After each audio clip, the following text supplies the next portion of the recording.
कार्तिक मास पवित्र है, गंगा स्नान विशेष, धूप दीप दान कर पाओ हरि का संदेश। हरे कृष्णा।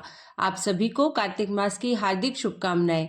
आप सभी पर कान्हा जी की कृपा सदा बरसती रहे और आप सबकी झोली खुशियों से भरी रहे। आज हम सुनेंगे कार्तिक मास महात्म्य में आगे का अध्याय, पर उससे पहले आज आप सुनेंगे राम भगवान की एक सच्ची कहानी। यह कथा एक संत की है। एक समय की बात है, एक संत रहा करते थे।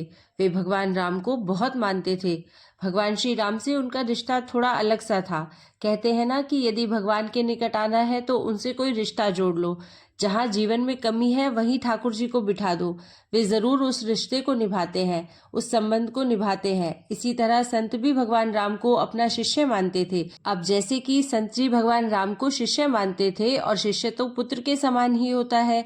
अब जब श्री राम पुत्र हुए तो माता सीता हो गई पुत्रवधू, अर्थात सीता माता को वह अपनी बहू की तरह ही देखते थे। उनका एक नियम था, वह रोज मंदिर जाते और अपनी पहनी हुई माला भगवान को पहनाते थे। मतलब अपने गले में माला पहन कर जाते थे और उसी माला को उतारकर वो श्री राम को धारण करवा देते थे। अब यह नियम उनका रोज का ही होता था, लेकिन यह बातें मंदिर में जो लोग थे उनको पसंद नहीं आती थी। मतलब कोई अपनी पहनी हुई माला भगवान को पहनाए तो यह किसी को भी पसंद नहीं आएगी। तो मंदिर में रहने वाले जो भी पुजारी थे या फिर जो भी वहां पर दर्शक भी होते थे, उन्हें भी संत जी की यह बातें बिल्कुल भी पसंद नहीं आती थी। अब एक दिन क्या हुआ कि जितने भी जो दर्शक थे, जो कि दर्शन के लिए मंदिर आए थे, उन्होंने पुजारी जी से कहा कि पुजारी जी, यह बात तो बिल्कुल ठीक नहीं। यह बाबा रोज मंदिर आते हैं और अपनी पहनी हुई माला उतारकर भगवान को पहनाते हैं। कोई तो बाजार से माला खरीदकर भगवान को पहनाता है, यह अपनी उतारी हुई माला ही पहना देते हैं। इस प्रकार से पुजारी जी को सबने भड़काया कि बाबा की माला आज भगवान को मत पहनाना। अब जैसे ही बाबा मंदिर आए और पुजारी जी को माला उतार कर दी, तो आज पुजारी जी ने माला भगवान को पहनाने से इनकार कर दिया और कहा कि यदि आप भगवान को माला पहनाना चाहते हैं तो बाजार से नई माला खरीद कर ले आइए, तभी भगवान को पहनाई जाएगी। आपकी उतारी हुई माला बिल्कुल भी ठाकुर जी को हम नहीं पहनाएंगे। अब संत जी क्या करते, बाजार गए और नई माला खरीद कर लेकर आए। लेकिन आज उनका मन थोड़ा उदास था, क्योंकि उनके मन के भाव को आघात पहुंचा था। तो उदास मन से ही, अनमने मन से ही नई माला खरीद कर लाए और पुजारी जी को दे दी। अब जैसे ही पुजारी जी ने वह नई माला धारण करवाई, भगवान की माला टूटकर नीचे गिर गई। उन्होंने फिर जोड़कर पहनाई, फिर टूटकर गिर पड़ी। ऐसा 3 से 4 बार किया, पर भगवान ने वह माला स्वीकार ही नहीं की।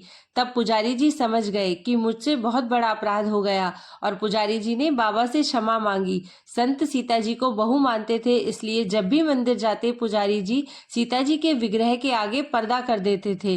भाव में यह होता था कि बहू ससुर के सामने सीधे कैसे आए, और बाबा केवल राम जी का ही दर्शन करते थे। जब भी बाबा मंदिर आते तो बाहर से ही आवाज लगाते पुजारी जी से कि पुजारी जी हम आ गए, और पुजारी जी झट से सीता जी के आगे पर्दा कर देते। अब एक दिन क्या हुआ कि बाबा ने बाहर से आवाज तो लगाई, लेकिन पुजारी जी ने सुना नहीं। संत जी ने कहा कि पुजारी जी हम आ गए, लेकिन उस समय पुजारी जी तो कोई काम कर रहे थे, इसलिए उन्होंने सुना ही नहीं। तब सीता जी तुरंत ही अपने विग्रह से बाहर आई और अपने आगे पर्दा कर दिया। जब बाबा मंदिर में आए और पुजारी जी ने उन्हें देखा तो बड़ा आश्चर्य हुआ, और सीता जी के विग्रह की ओर देखा तो पर्दा लगा हुआ है। अब पुजारी जी बोले, बाबा आज आपने आवाज तो लगाई ही नहीं। बाबा बोले, पुजारी जी मैं तो रोज की तरह आवाज लगाने के बाद ही मंदिर में आया। तब बाबा समझ गए कि सीता जी स्वयं आसन छोड़कर आई और अपने सामने पर्दा भी लगाया। उन्हें मेरे लिए इतना कष्ट उठाना पड़ा।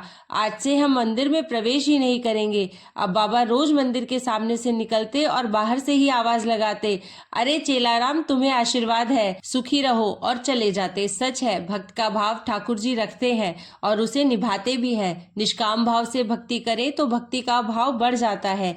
एक भक्त था, वह रोज बिहारी जी के मंदिर जाता था, पर मंदिर में बिहारी जी की जगह उसे एक ज्योति दिखाई देती थी। मंदिर में बाकी के सभी भक्त कहते, वाह आज तो बिहारी जी का श्रृंगार कितना अच्छा है, बिहारी जी का मुकुट ऐसा, उनकी पोशाक ऐसी।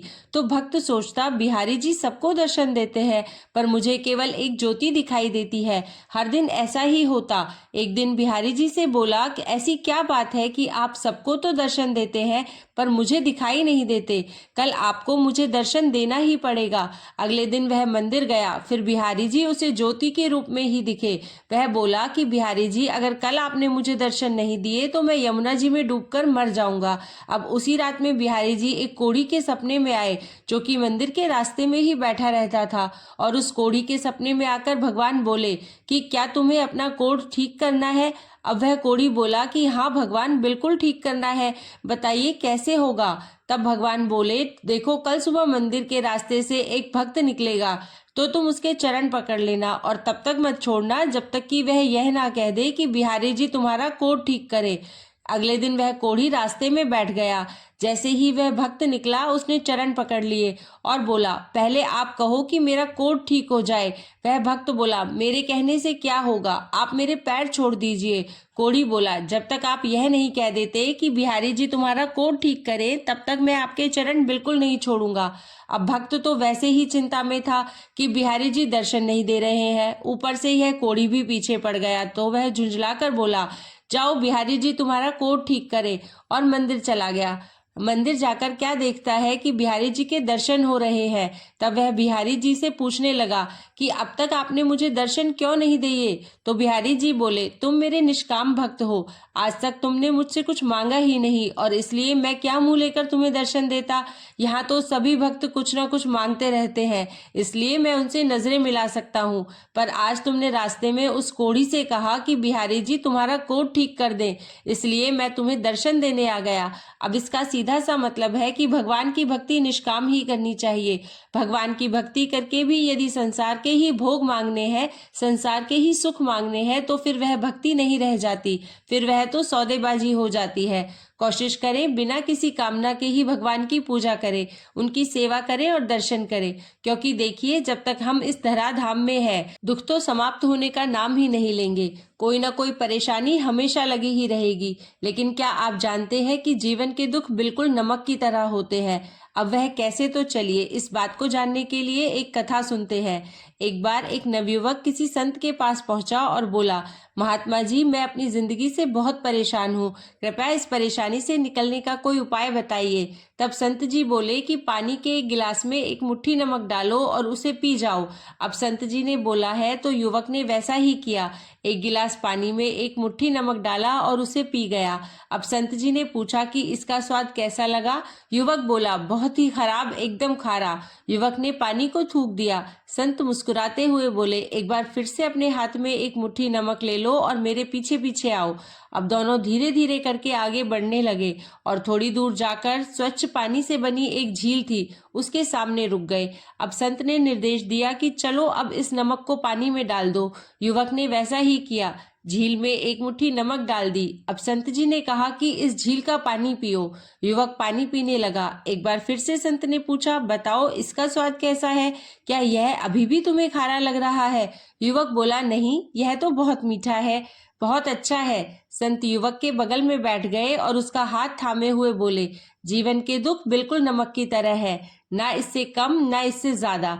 जीवन में दुख की मात्रा वही रहती है, बिल्कुल वही, लेकिन हम कितने दुख का स्वाद लेते हैं, यह इस बात पर निर्भर करता है कि हम उसे किस मात्रा में डाल रहे हैं। इसलिए जब तुम दुखी हो तो सिर्फ इतना कर सकते हो कि खुद को बड़ा कर लो, ग्लास मत बने रहो, झील बन जाओ। दुख को जितना विचार करेंगे उतना ही बढ़ेगा, जितना हम उसे कम सोचेंगे उतना ही हमारा दुख कम होता है। और दुख के ऊपर विचार करने की बजाय दुख कैसे दूर होगा उस पर काम कीजिए। क्योंकि जब जन्म लिया है तो सिर्फ सांसें मत लीजिए, जीने का शौक भी रखिए। सुख दुख इसके बिना तो जीवन पूरा होगा ही नहीं। तो कभी दुख कभी सुख, इन सभी बातों का निचोड़ होता है एक पूरा मानव का जीवन। इसी बीच में भगवान के नाम का स्मरण करना, उनकी भक्ति करना और निष्काम भक्ति करना, यह ऐसा है जैसे हम अगले जन्म के लिए अपने लिए बहुत सारा पुण्य संचित कर रहे हैं। तो अगला जन्म निश्चित ही अच्छा होगा। यह हो सकता है ठाकुर जी अपने चरणों में ही रख लें, इसके लिए भी प्रयास करना चाहिए। तो पुण्य संचित कीजिए, उसे अपनी छोटी छोटी जरूरतों के लिए मांग कर खर्च मत कीजिए। उम्मीद करती हूँ आज की कथाएं आपको जरूर पसंद आई होगी। आपको कौन सी कथा ज्यादा अच्छी लगी कमेंट बॉक्स में जरूर बताइए। अब सुनिए आज का अध्याय, पंचभीखु की कथा, तुलसी माता की चालीसा और आरती। देवर्षि नारद ने श्री ब्रह्मा जी से पूछा कि हे ब्रह्मा जी, अब आप मुझे कृपा करके यह बतलाइए कि तुलसी दलों को किस प्रकार तोड़ना चाहिए, किन किन तिथियों में तुलसी दल नहीं तोड़े जाते हैं, तुलसी दल तोड़ने का विशेष मंत्र क्या है, और इसके अलावा आप मुझे कृपा कर अब तुलसी जी की महिमा का भी वर्णन अवश्य कीजिए। तब देवर्षि नारद के प्रश्नों का उत्तर देते हुए श्री ब्रह्मा जी ने कहा, हे नारद, तुलसी दल या पत्तियां जब भी तोड़नी हो तो उसके लिए वैधृति और व्यतिपात इन 2 योगों में, रविवार, एकादशी, अमावस्या और पूर्णिमा, इन तिथियों में, संक्रांति और जन्म मरण, छूत में तुलसी दल तोड़ना वर्जित माना जाता है। इन तिथियों को भूल से भी तुलसी दल नहीं तोड़ना चाहिए। संक्रांति, अमावस्या, एकादशी और रात्रि और दोनों संध्याओं में, अर्थात सुबह सूर्योदय से पहले और शाम को सूर्यास्त के बाद भी कभी तुलसी दल ना तोड़ें। किंतु तुलसी के बिना श्री हरि की पूजा संपूर्ण नहीं मानी जाती, इसलिए निषेध समय में तुलसी वृक्ष से अपने आप गिरी हुई पत्तियों से भी पूजा की जा सकती है। पहले दिन के पवित्र स्थान पर रखे हुए तुलसी दल से भी भगवान की पूजा की जा सकती है। अर्थात कहने का तात्पर्य यह है कि जो तुलसी दल आपने एक दिन पहले भगवान को अर्पित किए हैं, उन्हीं को गंगा जल से धोकर भगवान को अर्पित किया जा सकता है। शालिग्राम भगवान की पूजा के लिए इन वर्जित तिथियों में भी तुलसी दल तोड़े जा सकते हैं। बिना स्नान के और जूता पहनकर कभी भी तुलसी दल ना तोड़े और ना ही तुलसी जी को स्पर्श करे। हे देवर्षि, अब मैं तुम्हें तुलसी दल को तोड़ने का नियम भी बताता हूँ। तुलसी का एक एक पत्ता ना तोड़कर पत्तियों के साथ अग्रभाग को तोड़ना चाहिए। तुलसी की मंजरी सभी फूलों से बढ़कर मानी जाती है। मंजरी तोड़ते समय उसमें पत्तियों का रहना भी आवश्यक होता है और इस प्रकार मंत्र पढ़कर पूज्य भाव से पौधे को बहुत ज्यादा हिलाए डुलाए बिना तुलसी के अग्रभाग को तोड़ना चाहिए। इससे पूजा का फल लाख गुना बढ़ जाता है। यह मंत्र है, मातस्य तुलसी गोविंद हृदयानंद कारिणी नारायणस्य पूजार्थम चिनोमि त्वाम नमोस्तुते। देवर्षि, तुलसी दल तोड़ने के अन्य मंत्र इस प्रकार हैं। ओम सुभद्राय नमः, ओम सुप्रभाय नमः। तुलसी दल तोड़ते समय श्रद्धा पूर्वक सबसे पहले तुलसी जी को प्रणाम करके फिर इन मंत्रों का जाप करते हुए ही तुलसी दल तोड़ना चाहिए। सभी को अपने घर में, अपने आंगन में तुलसी जी का पौधा अवश्य ही लगाना चाहिए। जहाँ पर नित्य नियम से तुलसी की पूजा होती है, उस घर में साक्षात लक्ष्मी जी का वास भी होता है। स्वयं भगवान नारायण तुलसी जी को अपने मस्तक पर धारण करते हैं, क्योंकि यह मोक्ष कारक तो है ही, भगवान की भक्ति भी प्रदान करती है। भगवान की उपासना, पूजा और भोग में तुलसी दलों का होना अनिवार्य माना गया है। देवर्षि, कहने का तात्पर्य यह है कि जो भी मनुष्य तुलसी अपने घर में लगाता है, जब तक उसकी शाखा, प्रशाखा, बीज, पुष्प और सुंदर दलों के साथ पृथ्वी पर बढ़ती रहती है, तब तक उनके वंश में जो जो जन्म लेते हैं वे 2000 कल्पों तक श्री हरि के धाम में निवास करते हैं। संपूर्ण पत्रों और पुष्पों को भगवान के चरणों में चढ़ाने से जो फल मिलता है, वह बस एकमात्र तुलसी दल के अर्पण से ही प्राप्त हो जाता है। 100 भार स्वर्ण और 400 भार रजत के दान का जो फल है, वही तुलसी वन के पालन से मनुष्य को बड़ी सुगमता से प्राप्त हो जाता है। जिसके घर में तुलसी का पौधा या बगीचा होता है, उसका वह घर साक्षात तीर्थ के समान होता है और वहाँ यमराज के दूत भी कभी नहीं जाते हैं। नारद, अब मैं तुलसी की माला धारण करने के संबंध में कुछ महत्वपूर्ण बातें बताता हूँ।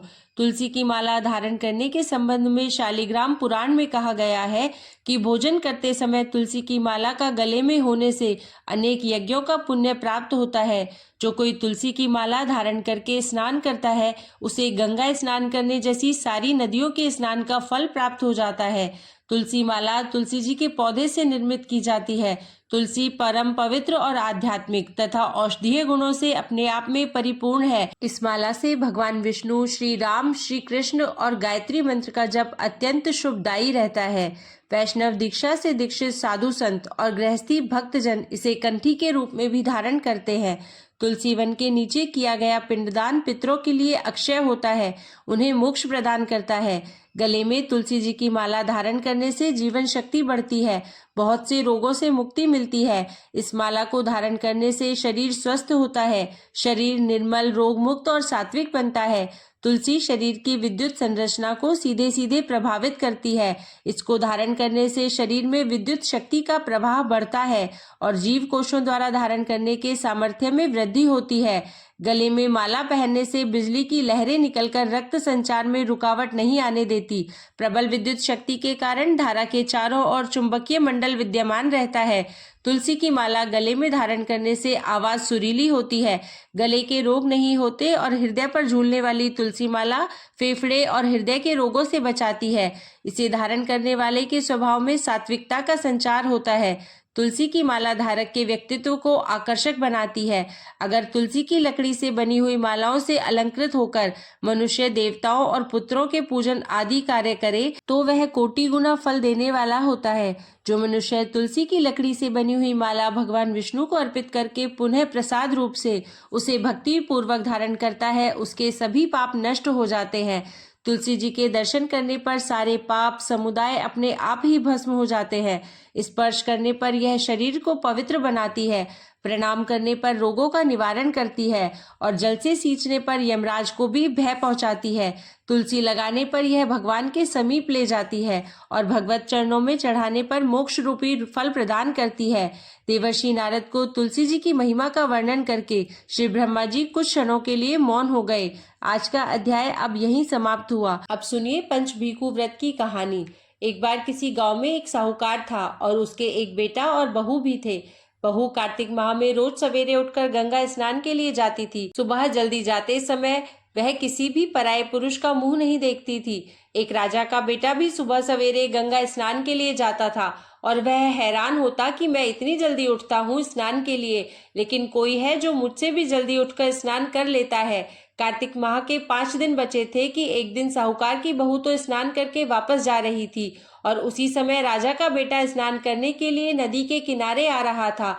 आवाज सुनकर बहू जल्दी जल्दी जाने लगी, लेकिन जल्दबाजी में उसकी माला मोजड़ी छूट गई।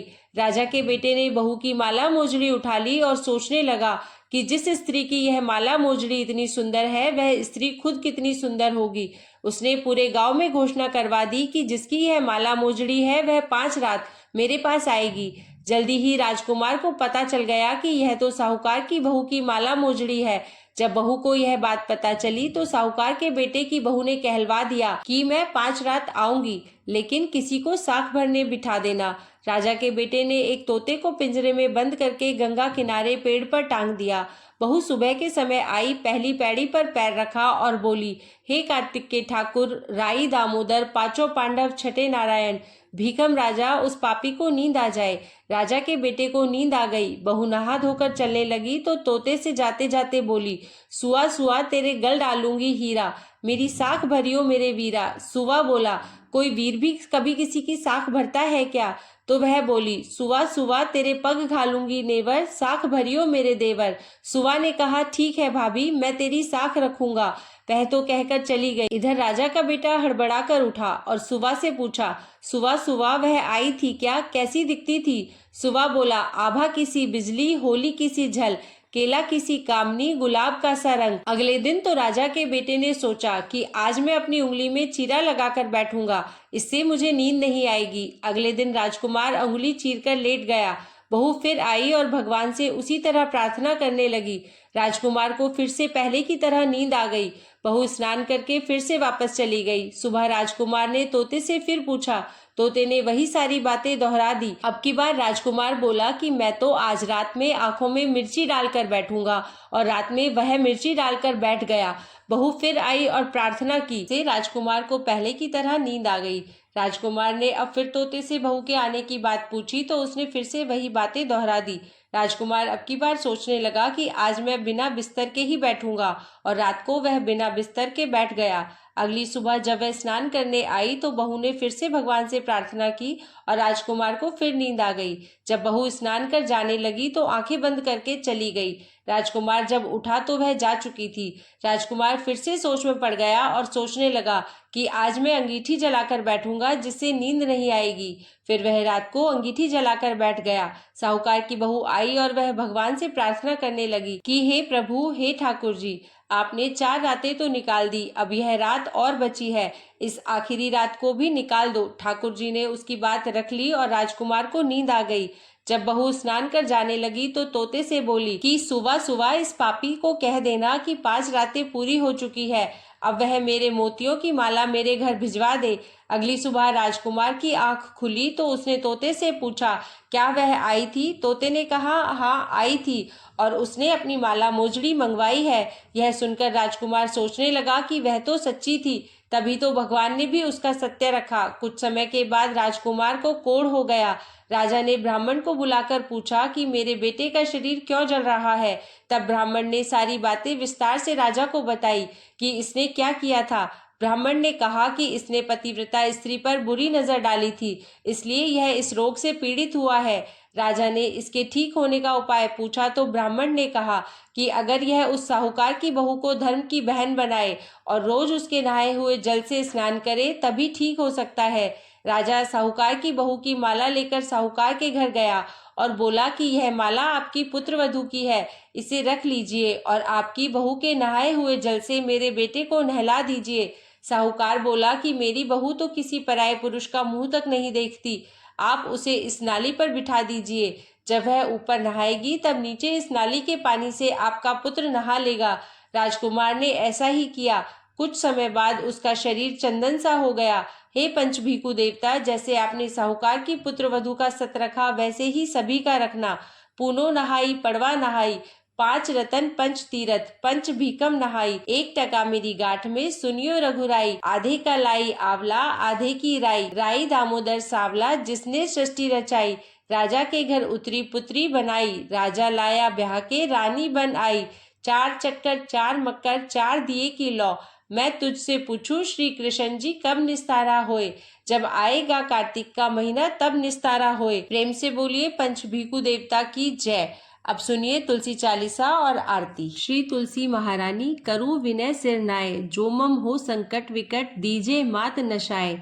नमो नमो तुलसी महारानी, महिमा अमित न जाए बखानी। दियो विष्णु तुमको सन्माना, जग में छायो सुयश महाना। विष्णु प्रिया जय जयति भवानी, तिहु लोक की हो सुख खानी। भगवत पूजा कर जो कोई, बिना तुम्हारे सफल न होई। जिन घर तब नहीं होए निवासा, उस पर करही विष्णु नहीं बासा। करे सदा जो तब नित सुमिरन, तेहि के काज होए सब पूरन। कार्तिक मास महात्म तुम्हारा, ताको जानत सब संसारा। तव पूजन जो करे कुवारी, पावे सुंदर वर सुकुमारी। कर जो पूजन नित प्रति नारी, सुख संपत्ति से होए सुखारी। वृद्धा नारी करे जो पूजन, मिले भक्ति होवे पुलकित मन। श्रद्धा से पूजे जो कोई, भवनिधि से तर जावे सोई। कथा भागवत यज्ञ करावे, तुम बिन नहीं सफलता पावे। छायो तब प्रताप जग भारी, ध्यावत तुम ही सकल चितधारी। तुम ही मात्र यंत्रन तंत्रन, सकल काज सिद्धि होवे क्षण में। औषधि रूप आप हो माता, सब जग में तब यश विख्याता। देव ऋषि मुनि और तपधारी, करत सदा तब जय जयकारी। वेद पुराणन तब यश गाया, महिमा अगम पार नहीं पाया। नमो नमो जय जय सुख कारणी, नमो नमो जय दुख निवारिणी। नमो नमो सुख संपत्ति देनी, नमो नमो अघ काटन छेनी।